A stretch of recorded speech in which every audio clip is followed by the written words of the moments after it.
Today, we're starting a new unit on genetics, and in this first lesson, we're going to talk about chromosomes and gene expression. And the goal of this video is to describe the relationship between a chromosome, genes, and DNA, and explain how the packaging of DNA can control gene expression. So, first, let's start with a chromosome. What is a chromosome? A chromosome is a structure in the cell that consists of one long DNA molecule that's tightly wrapped around histone proteins. And there are levels of structure within a chromosome, and you can see these levels of structure in the image on the right. I'll identify a few here.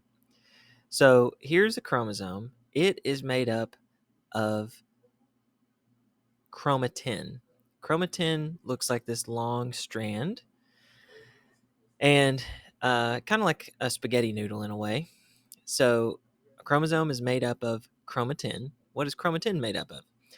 Chromatin is made up of nucleosomes. So you can see labeled here, we have a nucleosome. Now, what is a nucleosome made out of? Nucleosomes are made out of 8 histone proteins and DNA. So here's the DNA. And when you wrap that DNA around 8 of these histone proteins, so each red ball you see is a histone protein. When you wrap the DNA around 8 of those histone proteins, you get a nucleosome. So those are the levels of structure in a chromosome. Now, how do genes and chromosomes relate to one another? So each chromosome, here's that chromosome again, has regions on it. And there are regions that code for a protein. Those regions that code for proteins, we call those genes. So just to give you a sense of how this is set up, we have a cell. Inside the cell, there's a nucleus. Inside the nucleus, you have chromosomes. And each chromosome has sections of it, or little regions that code for proteins. Those are called genes. And the genes are made up of DNA. Okay, now, it's the chromosomes that get passed from parents to offspring. And when a chromosome is passed from parent to offspring, the genes on it are also passed from parent to offspring. And those genes are what end up determining the characteristics of the offspring. Now, genes on a chromosome can only be expressed. Remember, genes are these regions of a chromosome that code for a protein. And so the genes can only make that protein. They can only be expressed when the DNA is unwound. It's when it's not tightly packaged, but instead it's really loosely packaged in the form of chromatin. And just to be clear, I gave you a sense of what I meant by gene expression a moment ago, but here's exactly what I mean. Gene expression is the transcription and translation of a gene into a protein. Okay, so that's how genes and chromosomes relate to one another. Genes are just regions that code for a protein that are on a chromosome. And genes can be expressed or not expressed, and whether it gets expressed or not is based on if the chromatin is loose and not tightly packaged. Okay, so now to get a little bit more specific here, in order for gene expression to happen, there need to be some modifications, and these are called epigenetic modifications. They control gene expression. So here's the idea.